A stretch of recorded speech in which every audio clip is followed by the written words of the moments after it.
Doctor Who is back. Yay! It's very exciting. I can't put into words how exciting it is, and I've decided that I'm going to make weekly video reviews of all of the new episodes through Christmas, so almost every Monday except for a few Mondays in between the last episode of the series and Christmas. They'll be mostly unscripted, just so I can get a fast turnaround on them. I do have some notes, but other than that, sorry if it's a bit rambly. So let's get to talking about The Woman Who Fell to Earth. Hey, so I have a few issues with it, and I'm going to get those out of the way. So first of all, I don't like the fact that there are no opening titles. I love the theme tune, and I love the look of the vortex. You got to hear and see that at the end of the episode, and I think that the vortex looks great. I can't wait to see it in full, with the full, opening titles intro sequence, and I think the theme sounds really good. I think it's great that they've gone back. I guess that Sagan Akinola has gone back, I hope I'm pronouncing his name right, and used original bits from the original theme tune. It sounds really good. I wish that we had actually seen it proper in the episode. I mean, there's a place that it would slot in perfectly right after Jodie falls through the train and then electrocutes the monster. That's a great place to put in the title sequence. It gives, the viewer time to kind of think about, well, what have I just seen? Who's that woman? Where did she come from? Or if you're a fan already, gives you time to be like, oh my god, the Doctor's back, I'm so excited. And you can feel that way during the theme tune. But nope, they didn't do that. And I think it was really a missed opportunity. And it's really annoying. They put the little kind of bass line of the theme in when she falls. And I just don't know why they didn't just go and put the whole theme in there. But whatever. Speaking of music, I don't think that the score is great. The music in a vacuum would sound good, but it doesn't score the scenes well, especially during comedic moments. I think that the comedic moments fall flatter than they would otherwise. I still think that the funny moments are funny, but I think that they would be really umped up if there was some music to highlight them a little bit. But the score is just kind of atmospheric throughout the whole thing. It's good during moments when she jumps across the two cranes. That's really good piece of score there. So it does have good moments. I think maybe it'll just take some getting used to. I think I'm just missing Murray Gold. I kind of knew in deep down in my heart that I would.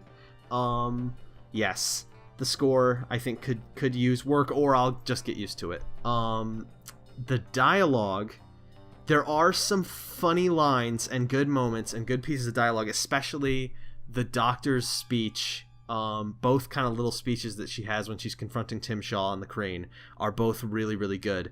But and there are other funny moments and lots of funny lines from the Doctor and from the companions too. But there are just some moments where it's bad or it's weird. It's not terrible, but it could use some work. I'll put in a few clips in the final edit to kind of show what I mean, but there are just some lines of dialogue that are really kind of basic and kind of I just could have used some fluff, I guess. Other than that, I mainly love the episode. The rest of my notes are more in a better order. So it looks amazing. The practical and digital effects look really great. They look movie quality. And the cinematography is glorious. There are some shots that are just beautiful, and the look of it and the color palette are absolutely great. Love it. It looks like a movie, and it's wonderful. It's I think it's close to the best that Doctor Who has looked. The aspect ratio helps with that. I think the aspect ratio is a good change. And the new cameras that they're using is a good change. Yeah, so the look is great. I can think of there are some episodes from Moffat era Who that look better, just visually speaking, but they have a bigger scale than this episode. This episode mainly just takes place in Sheffield, so considering that, the fact that it looks so amazing and glorious when it just takes place, in a city on Earth is really impressive. It'll be nice to see what episodes that take place on alien planets and in spaceships will look like when we're working with this high quality of cinematography and of the look. Now, the most important thing for me with Doctor Who is loving the Doctor, and boy, do I love the 13th Doctor. Jodie Whittaker is such a good actress, and she nails the part. She's just excellent. Her post-regeneration zaniness kind of stuff is wonderful. It's just what I'm looking for with post-regeneration kind of brain out of whack stuff. There's great moments there, and then by the time that the episode ends and she's more stable, she's more herself, I love her. She's my kind of doctor, where she's very human and very caring toward other people, and I just love her. She's the kind of doctor that originally got me into the series when I first started watching the modern series way back when I was a young teenager. So it's great to see that. Not that I didn't love Peter Capaldi. I adored Peter Capaldi, and I adore other doctors who aren't as human, doctors like, Colin Baker, etc. But for whatever reason, that more human side is kind of what I like with my doctors. My favorite doctor is Peter Davison, and I'm getting some Davison vibes here. I'm also getting some Tennant vibes. Tennant was, I think, channeling Davison a lot in his performance. And I'm also getting some Matt Smith vibes. And Matt Smith is probably my favorite doctor of the modern series. So I think Jodie did a very excellent job. I love her, and I'm very excited to see what she does with a full series. I'm excited to see where she takes the part. I can't wait until she gets a dark moment. I love Dark Doctor, so I think that'll be great. Onto the companions. My favorite of the 3 new companions is Yasmin. I think Yaz is wonderful. I think her motivation to want to do more than just parking disputes, I think that's a great start to her character. I can't wait to see where that goes. I love her character traits. That parking dispute scene is really, it's funny and it's good. It's the way she resolves it is really clever, and I like her. She doesn't get a ton to do in this episode because of what happens in the episode. It focuses mainly on Ryan and Graham, but what she does get to do I liked, and she's my favorite of the new 3. My second favorite is Ryan. I think he's wonderful too. I didn't like him at first. I thought his performance was kind of weird, the way he delivered some lines. But I looked into it, and apparently there is a type of dyspraxia that causes an issue with the speech center. I don't know if that's what he's doing, but I think it is. I think that's kind of what he's channeling through that is dyspraxia. And knowing that, it makes the performance so much better. So I'm definitely sure that that's what he's doing. Because I thought it was just, I was like, why does he say some things in kind of a flat monotone? But I think that's what that's from. So I hope that's not offensive, me saying that. I don't mean it to be. I truly think that he's just doing a good job channeling the disorder. I relate to Ryan in a lot of ways. I relate to his life. Obviously, I make online content too, and apparently he does.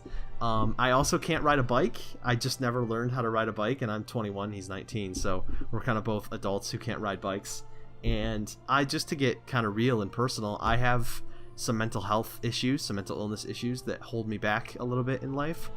And so his motivation to overcome his dyspraxia is something I really relate to in my motivation to overcome my mental health issues. And it's moving. On to Graham. I'm not too sure on him. He does have a few lines that make me smile. His speech at the funeral is very moving, but I think he's a little too hard on Ryan at parts. I know that that's probably going to be character development, and they're going to move forward with that, but they established that he wants to be called Granddad by Ryan, and yet he's also mean to him and kind of is very blaming on him, and it just didn't jive with me. But again, I think that'll get better as the series goes on. I think Ryan and Graham will forge a kind of grandfather-grandson relationship, but that's just me guessing, that's just me speculating. But talking about characters, Chibnall is a master at building characters. We saw that on Broadchurch, if you watch Broadchurch, and he's doing it again here. In 60 minutes, he develops 4 main characters and a side character for 5 brand new kind of major characters in total, and gives them all motivation and character traits that make them distinct, developed, and likable. And I think that's really, really impressive that he was able to do that in, again, just one episode, to the point where I'm really excited to see where our 4 main characters go next, just in terms of their interpersonal relationships. So yeah, the characters I think are great, and Chibnall did a really good job there. The story isn't perfect. So there's some convenience going on. Not terrible. I mean, it didn't take me out of it on a first watch. It's something that only came to, my mom actually brought it up, and she made a really good point. Now it kind of bothers me a little bit. So Ryan is the one who finds the button and pushes it and summons the pod. And it just so happens that his grandparents are on the train sitting a seat across from the person in that pod is going to hunt. Like, it's just a little convenient. I guess you could say maybe Sheffield isn't the biggest city or place in the world, so the train is gonna have, but it's just, I don't know, it's a little bit of convenience. It doesn't, again, it's not hugely bad, but it's little things like that that make the plot just kind of weird. I didn't fully get it on a first watch. On rewatches it's better, so I'm gonna go on a little bit of a tangent here. On my first watch, I wasn't sure why it was so important that our gang save Carl, because Tim Shaw is killing loads of people. So, like, other than just, you know, to be nice, to save the person that we know he's definitely going to try to kill, who really cares? He's killing people all throughout the streets. But I think I get it now. So, first of all, I think that this moment is when the doctor puts the bombs in the Wiggly Oogly creature, and because there's no other time for her to do it. And then she tricks Tim Shaw into detonating the bombs that he's absorbed in himself, and then she sends him home with the return device. And I think that's so that his people, his planet, will see how spectacularly he failed. He has no trophy. He's dead by his own cheating device. And I think because of that, they'll choose not to return to Earth. I could be wrong on this. It's just a little theory, just a little speculation. They might return to this subplot in the future, but other than that, the Doctor has done nothing to stop them from coming back to Earth and hunting again. So I think that's what the Doctor's plan was, other than it's just kind to save this person that we know he's going to kill. Again, I could be reading into it, I could be wrong, but that's just where I get. Other than that, it's a serviceable alien hunter plot for the Doctor's first episode. The Doctor's first episode shouldn't be too complex so that we can focus on the new characters. One issue I had with the plot was I think it's too early to kill off what feels like it would have been a major character. I know they're probably going for shock there, but I don't see why Grace should have died so early on in the series. It may be too early to tell. Maybe that'll be the foundation for character drama in the future, and that's why they did it. And if that's the case, great. Just saying, on one episode it feels a little, I guess, cheap to introduce me to this character and then just kill her off. But yeah, that's all there is to say there. The villain is okay. He's well performed, and the teeth thing is creepy. I don't know how Doctor Who-y it is. I guess it's kind of Doctor Who-y. It's just, it feels a little too morbid. I don't know. I don't think he's incredibly inventive. I'm sure it's been mentioned by many others that he's basically the Predator a little bit, which is fine, because again, this is more of a character introduction story than it is a really, really good, you know, Doctor Who story that we're going to be talking about for years to come. You look at something like, I don't know, Robot, which Robot is just kind of the story of a mad scientist and a robot, and you know, that's all it is. It's kind of a basic third Doctor and unit story, just so that we can get used to the new fourth Doctor. And this, you can kind of see, is the same thing, where it's just kind of a basic alien hunter plotline, so that we can get used to the new Doctor. And I think for that, it works. As a Doctor's first outing, a post-regeneration story, again, it does work. By the end, the Doctor feels fully formed, and her companions feel like they could become her best friends by the end of the next episode or the one after. So I think that's good. And the cliffhanger at the end, I think, is absolutely lovely. I'm all for that kind of stuff. My brain is just reeling with thoughts about how they'll get out of it, how they'll become closer, how they'll choose to actually travel with the Doctor moving forward. Because obviously right now they're just traveling with her to get back home, but then after that, once she has her TARDIS, I'm hoping that they'll choose to travel with her going forward, and I'm interested to see how that will develop, how their friendships and their interplay will all develop in future episodes. I think I'm really excited for that, and I think that's really, it's interesting that after one episode I'm already feeling that excited about these new characters. I love them. I think it's great. I want to just highlight some scenes that I love, or thought were weird, or thought were odd. So first of all, and most importantly, it's my favorite scene in The Thing probably, is the scene where the Doctor makes the Sonic. It's absolutely wonderful. The way it's shot, Jodie's performance, and the fact that she made the sonic screwdriver from spoons and bits of alien junk is so awesome and so cool, and just a Doctor Who idea done perfectly. What a great idea to make the story kind of require a sonic screwdriver, so she has to build one from scratch. It's just perfect. A couple weird scenes. The scene with the Eat My Salad Halloween and the Salad Man is weird. It's funny, it makes me laugh, but it's just such a weird scene. But again, I like it. I don't know why I like it. On my first watch, I was like kind of weirded out by it, but now I kind of love it. I think it's really funny. And then there's also the grandpa who works at the construction site, who we get this, like, we learn about, he's getting a call from his granddaughter, I think, and she's like really nice, and then he just dies. And it's like, why did we develop this character at all just to kill him off? It's kind of sad, but yeah, that's kind of a weird scene. And then another really great just moment is when, to go back to something that I really like, when Yaz starts climbing up the crane and she looks down and Ryan is hesitating a little bit. She says, "Look, you don't have to do this." I think that's a really awesome moment for her because it shows how kind she is. She's just saying, there's no pressure. You don't have to, like, climb this thing and put yourself in danger. I understand. And then it shows his bravery when he says, "No, I do have to do this. I can do this." It's showing that he, I think, feels bad about summoning the, evil tooth guy in the first place.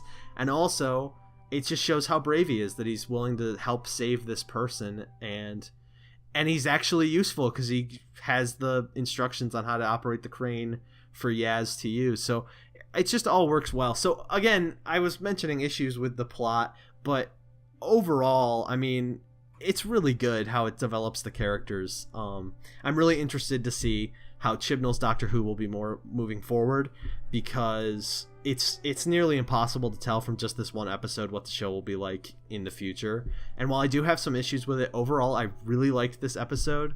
It made me incredibly excited to see more of the 13th Doctor and her new friends. I'm so excited. I'm so excited for the new episode, and I'm so excited for future episodes, and I just can't wait. I'm just so excited Doctor Who's back, and it's good. It's still very good, and I'm just very excited. So that's my review. Again, it was a little rambly. I didn't really script it. If you think I should script it in the future, let me know in the comments if you think that would be better.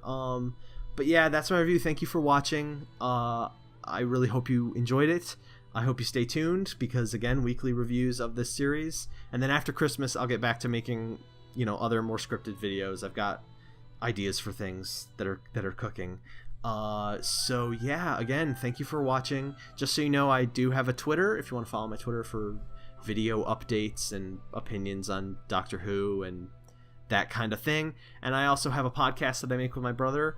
We swear in it, but other than that, it's a funny podcast where we read reviews from the internet and kind of pick on them a little bit and get on tangents about movies and food and stuff. So that's called More Opinions. You can check that out if it sounds like your thing. And with that, I'm going to say goodbye. Thank you so much for watching. This episode was so good.